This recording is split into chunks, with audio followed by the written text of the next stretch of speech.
white smoke, LT.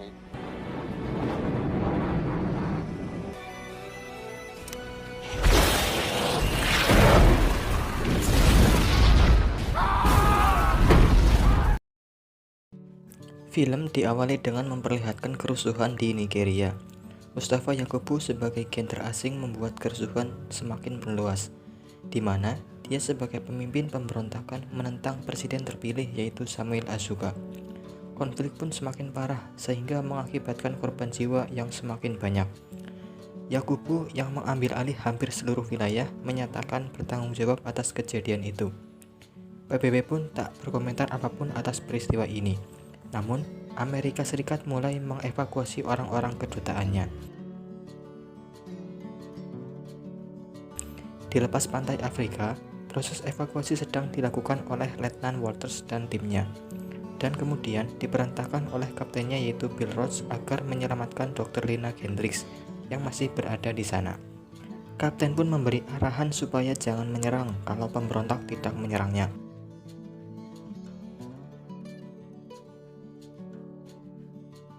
Setibanya di sana, Dr. Lena berhasil ditemukan dan akan dievakuasi.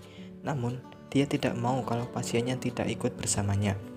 Setelah menghubungi kaptennya, Letnan Walters pun memperbolehkan Dr. Lena bersama pasiennya yang merupakan penduduk pribumi untuk dievakuasi. Yang tentunya ini akan menjadi masalah baru dan menjadi beban Walters dan timnya.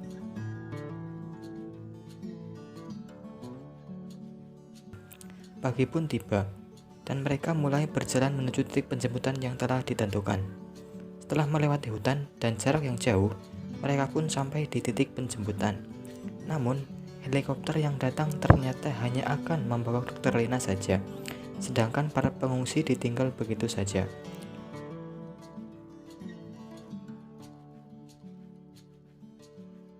Beberapa saat setelah berangkat dalam mengevakuasian, Dr. Lena syok berat melihat pemukiman dan orang pribumi yang telah habis dibantai oleh para pemberontak. Letnan Walters pun tidak kuasa melihat kekejaman yang dilakukan oleh para pemberontak, dan dia berencana untuk kembali di titik para pengungsi ditinggalkan. Setelah sampai, karena helikopter hanya cukup untuk beberapa orang saja, maka yang dievakuasi hanya sebagian, yaitu ibu-ibu dan anak kecil. Sedangkan sisanya akan dikawal oleh Walters dan timnya menuju Kamerun, melewati jalur hutan yang sangat berbahaya dari serangan musuh. Setelah melanjutkan perjalanan di hutan, di tengah perjalanan, Walters menghubungi kaptennya untuk meminta bantuan. Namun, kaptennya tidak bisa karena beberapa alasan, tapi akan menghubunginya jika situasi berubah dan akan segera membantunya. Para pemberontak mengetahui pengevakuasian Letnan Walters dan timnya. Mereka pun mencari jejak dan menelusuri hutan untuk mengejar rombongan Letnan Walters. Kemudian, di tengah perjalanan diperlihatkan para pemberontak melakukan pembantaian. Walters yang tak tahan melihat hal itu memerintahkan kepada timnya untuk menghabisi pemberontak, yang artinya Walters telah melanggar aturan atasannya, yaitu dilarang menyerang sebelum diserang. Setelah semua siap, mereka pun melakukan penyerangan dengan komando sang letnan. Para pemberontak pun dibantai habis oleh Walters dan timnya, sehingga hanya menyisakan mayat para korban, dan sebisa mungkin membantu penduduk pribumi yang masih selamat. Setelah itu, perjalanan pun dilanjutkan, dan waktu malam pun tiba. Mereka pun beristirahat. Letnan Walters yang duduk sendirian didatangi oleh Dr. Lena untuk ngobrol. Singkat cerita, Walters pun terbangun dari tidurnya. Timnya melapor kalau para pemberontak semakin mendekat, dan dari sinilah ia menyadari bahwa salah satu penduduk pribumi yang dievakuasi memancarkan sinyal, sehingga keberadaannya diketahui oleh pemberontak. Dan ternyata saat dilakukan penggeledahan alat itu benar adanya, yang dibawa lari oleh salah satu penduduk, yang dengan terpaksa harus dilumpuhkan oleh tim Walters. Setelah diinterogasi kenapa dia melakukan itu, dia menjawab karena keluarganya akan dibunuh oleh para pemberontak. Mengetahui hal itu, Walters pun menghampiri para penduduk dan mengancam akan membunuh jika masih diam tanpa memberi alasan apapun. Arthur pun menjelaskan bahwa dirinya adalah anak Presiden Samuel Azuka, Yang dikabarkan sebelumnya, keluarga presiden sudah mati tak tersisa. Dan ternyata saat pemberontak membantai keluarganya, dia berhasil menyelamatkan diri. Walters pun terkejut akan Arthur yang masih hidup.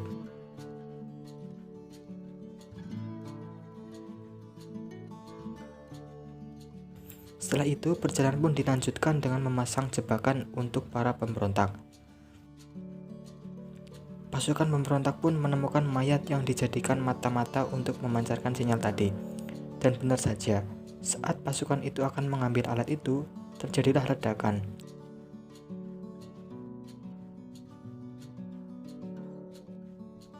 Karena merasa dipermainkan dengan hal tersebut, maka pemimpin dari pemberontak tersebut menghubungi pasukan lainnya untuk menyerang rombongan Walters dari arah yang akan dilaluinya. Kemudian, saat rekan Walters berjaga, dia tertembak di bahunya, hingga terjadilah baku tembak yang mengerikan.